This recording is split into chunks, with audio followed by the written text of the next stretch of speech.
Honorable Mangala Samaraveera, you have 25 minutes.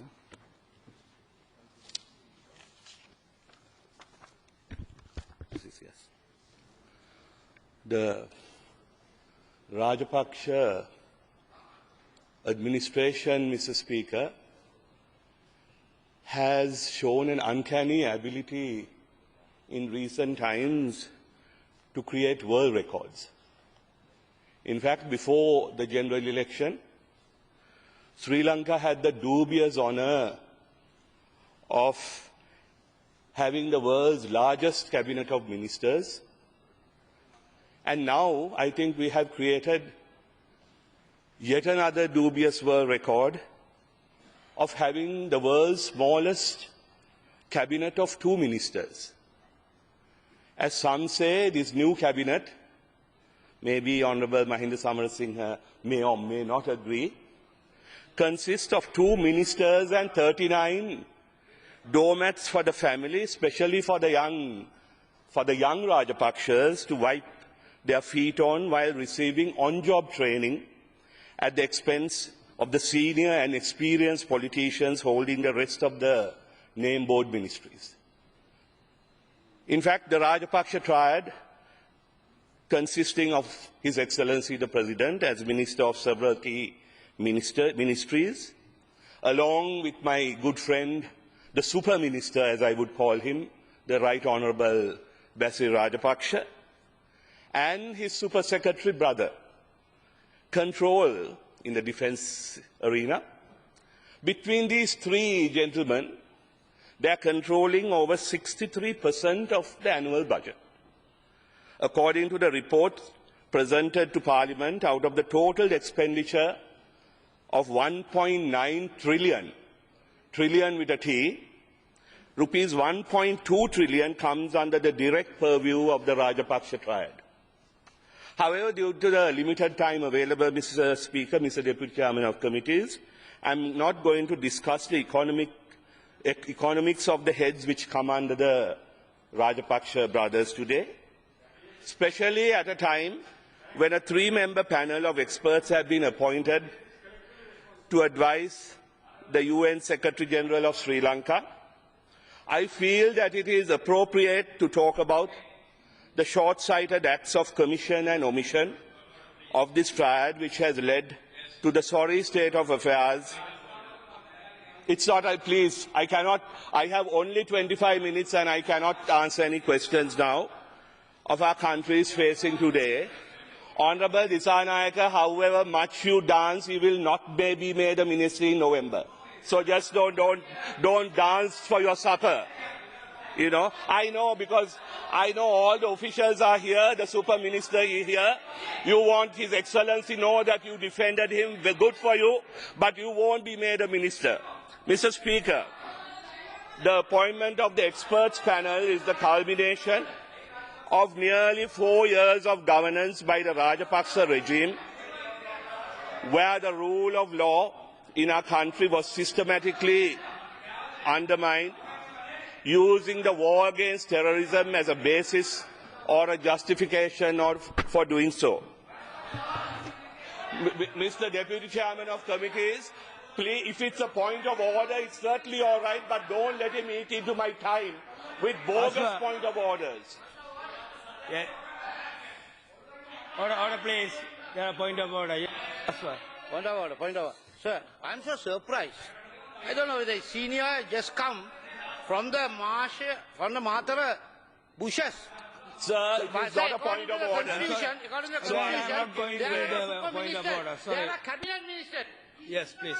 It is not a point of order. In fact, Mr. Speaker, unlike these jokers who call themselves ministers now, and Honourable Basil Rajapakse will testify for what I am saying, as early as 2006, as the Foreign Minister of the government, I discussed about the consequences of what the government was doing at the time, several times with His Excellency the President, with Honourable Basil Rajapakse, who was not honourable then, who was an advisor, with the Defence Secretary, with the Secretary to the President. In fact, finally, I even wrote His Excellency the President, on the 13th of December 2006, a 13-page letter. In fact, in this letter, I quote myself, Mr. Speaker, I say, due to various and omissions and commissions on our part, I included myself as part of some of these wrongs. As the government, our image is deteriorating rapidly, which may lead to serious repercussions for the country.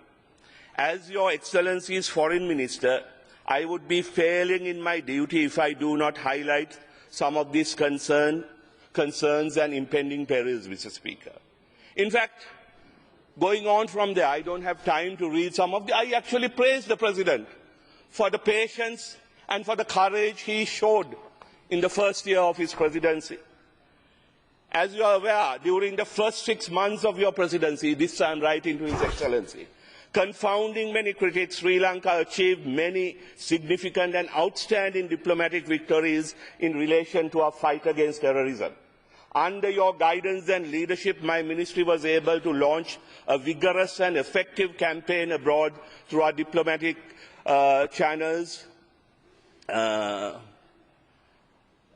And I'm just going through very quickly. And yet, despite provocations by the LTT, how the President remained calm and collective, and how, because of our restraint and because of our commitment to a political settlement, I managed actually to obtain, with the direct help of the United States government, Condoleezza Rice, I met her personally twice in 1 year, and through the United States government, we got the biggest diplomatic victory Sri Lanka has ever achieved recently, that of the listing of the LTT as a terrorist organization on the 27th of May 2006.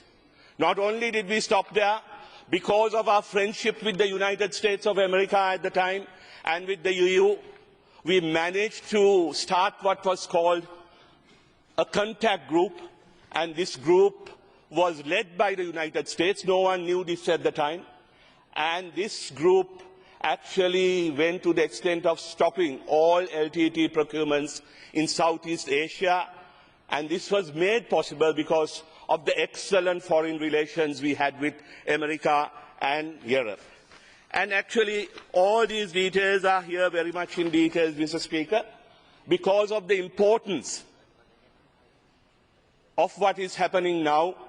I would like to table it now, and I would like to urge you to include this in full in the Hansard so that people will know what chances we had to move forward and not in this road to ruin which we have taken recently, Mr. Speaker. So, first of all, please not only table it, include my letter of 13 pages in the Hansard. However, the emergence of the white van culture, that happened in mid-2006, the white van culture of abductions and extrajudicial killings, political assassinations of members of parliament like Joseph Pararajasinghe, of Raviraj, of Maheswaran, and the increasing number of attacks on journalists, and as a result of the Defence Ministry's stubborn refusal to investigate such crimes and the government's inability to respond to serious allegations in a credible manner, the country started to lose the international goodwill His Excellency has harnessed in the first 6 months. We lost it all in a great overnight because of all these abductions and killings and the culture of impunity. Hurling abuse,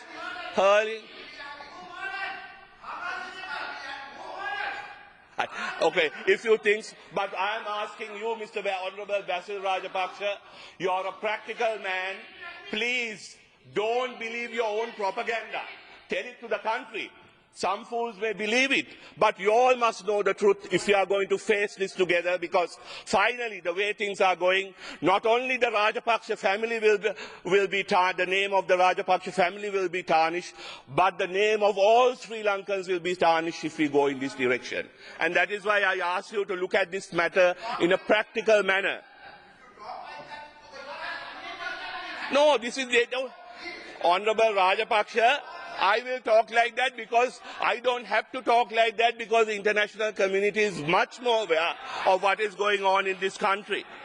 But wait, I will come to that. I will come to that. As I wrote, okay, we will answer. I know you're replying finally in the you're doing the final speech, but I am covering all that. I am covering all that, Honorable Rajapakse. And as I wrote, Mr. Honorable Rajapakse, again I quote, instead of responding to the allegations made against us in a credible and factual manner,